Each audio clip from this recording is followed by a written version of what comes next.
What's up, motivators? Timothy McCain here, and I hope you've been doing well. Family, man, my heart, is I really want to help a bunch of people, fam. When I see someone hurting, I want to see them healthy. When I see someone broken, I want to see them whole. When I see someone lost, man, I want them to get found and find their destination. When I see someone living beneath their purpose, I want them to break through the boundaries of insecurities, and so they can step into the fullness of their own identity and walk out in their divine purposes. That keeps me going. I love it. I love celebrating individuality. I love learning about cultures and engaging with people. I love it. I love it. And one thing I also love is when there's healing that happens in families, healing that happens in homes. And so we're, still in a pandemic, right? I know people talking about, well, it's all over. Yes, thank God. Remember, there's progression, there's vaccines, there's the numbers are dropping, whatever. But we're still not out the clear, right? But this year and a half, has been buck wild crazy. And for some people with this, they may have had more time at home than they've never had before, more time with their family than they never had before, where they are now seeing the realities of toxicity that they used to run from. Now they're forced to face. And because they can't escape anywhere, they can't run from it, they must look at it face to face. And so, and there's a term that you will hear a lot in different like Christian circles and whatnot. And this is a term where there's a spiritualized term, but there's also, so maybe those watching the video, you can type what this means or this term may be in whatever field or experiences you have. And it's a term called generational curses, right? And so there are things that your family, that your granddaddy went through, that your uncles went through, that your pops went through, that your brothers went through, that may be predisposed issues that if you do not confront, then it will continue into your own offspring, where you all have a chance to say, you know what, I'm stopping this thing. Maybe it's a verbal issue, like maybe your family has a hard time handling conflict, so there's creating a gossiping tongue that all your aunties gossip and talk about each other and slander each other, and now your mama did that with you, and now you feel like that is how you have to express yourself and decompress by using someone else as an armchair to push down so you can elevate yourself up. Those are characteristics that need to be broken, that you have a chance to say, you know what, it stops with me. Or maybe it's alcoholism, where you know that it's just sloppy, violent drunks in your family, where that is the way that your family been taught to cope. Or maybe that's all you know, because you don't know how to process feelings or feel your feelings, or maybe it's harder to be sober than it is to drink your problems away. But we all know that when the bottle is empty, the problem's still there. But I believe each one of us have a chance to look through the history of our family, to look through the lifeline of our family, say, you know what, this kind of characteristic, this kind of trait, I do not want in my life, and I don't want it in my children's lives. So I'm going to make up in my mind to draw a line in the sand and say enough is enough, right? And so I was driving and I was thinking about generational curses, and I was thinking about not simply from the spiritual aspect and stuff, but even from a practical standpoint. And this is the question I have for you. What if the generational curses in your family is not simply or solely broken on the other end of a prayer or an altar call, but on the other end of an apology? Whew. Think about that. What if it's not simply a prayer, an intercession, or a cry out to God? Again, what if it's on the other end of an authentic, true apology? Because there's so much pain that is created through levels of unforgiveness. There's so much grief and trauma that we will try to self-medicate, and all this other issues connected to that I believe is passed down generationally. You can see a lot of this even with immediate families, where there is let's say the mom and dad is having conflict and they split.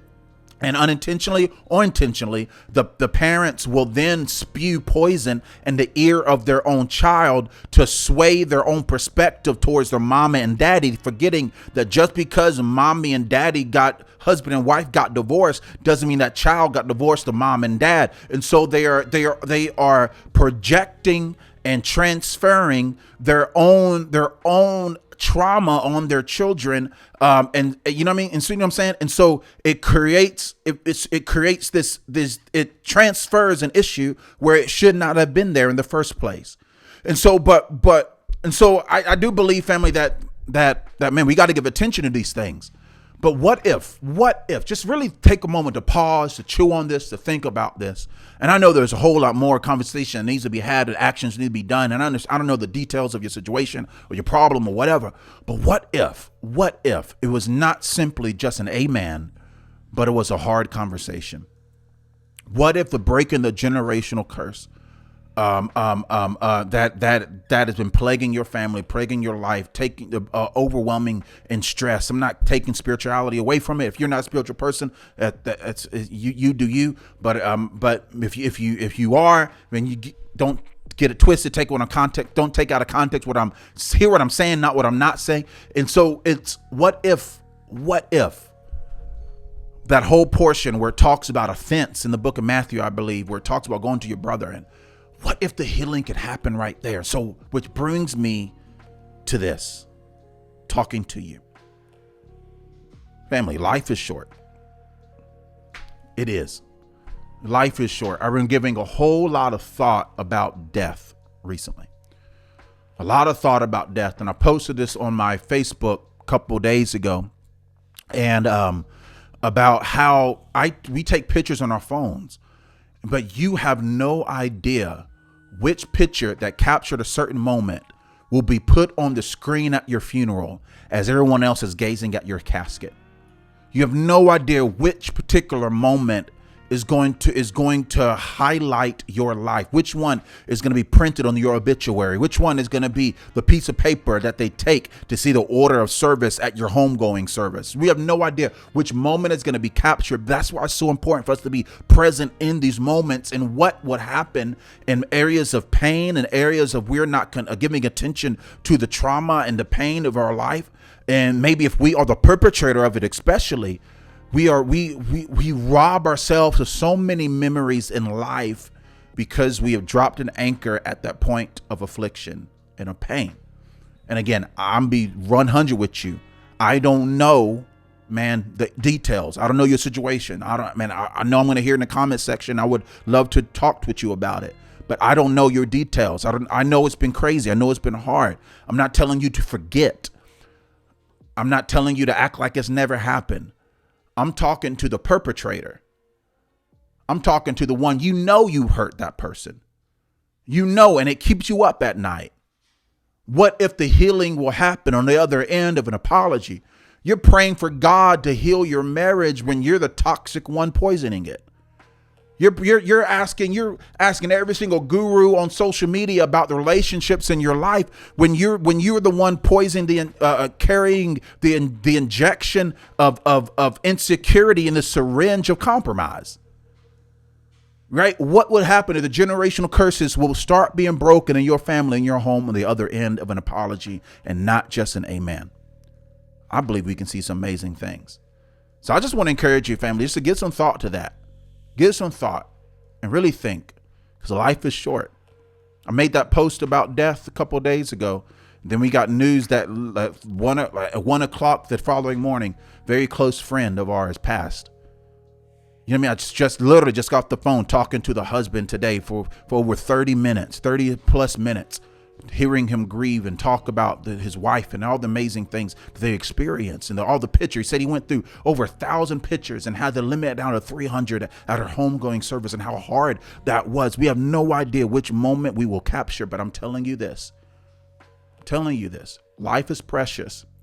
And if you know you are the perpetrator of pain, because I'm sure all of us in some ways has caused pain, intentionally or unintentionally, that which we should try to mend and try to resolve if possible, and if healthy, and you know what I mean, if if it's healthy to approach that person still.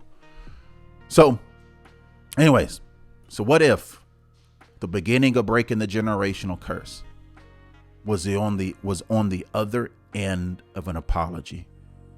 Because I'm telling you, silence and distance may seem comfortable at the space where you don't have to look at that person or think about that person, but it will come a moment when the opportunity to resolve is no longer there, and you're only left with the wake of guilt and what ifs.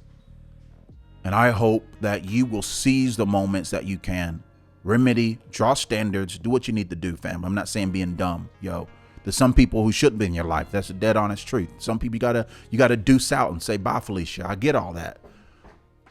But if there's areas, especially in your immediate household with your children, yo, your children shouldn't need your permission to feel that. Your children should have the right to heal. They're people, not property. But are you creating a space in your home for them to feel, for them to be restored? Think about this. So I believe, family, that healing is in the future. Family, listen, this channel, the heart of this channel, is to be an oasis of hope and desert of hopelessness. And if you're watching, listen to this via podcast, you're watching here, but YouTube, I want to say thank you. I have a lot of incredible things that's going to be popping out this channel. I cannot wait to tell you all about it. Big reveal, big release. We're working on my 4th book. I'm going to be doing a book reveal cover very soon. I really believe this will be a straight up blueprint that's going to help so many people, that's going to help the world to heal.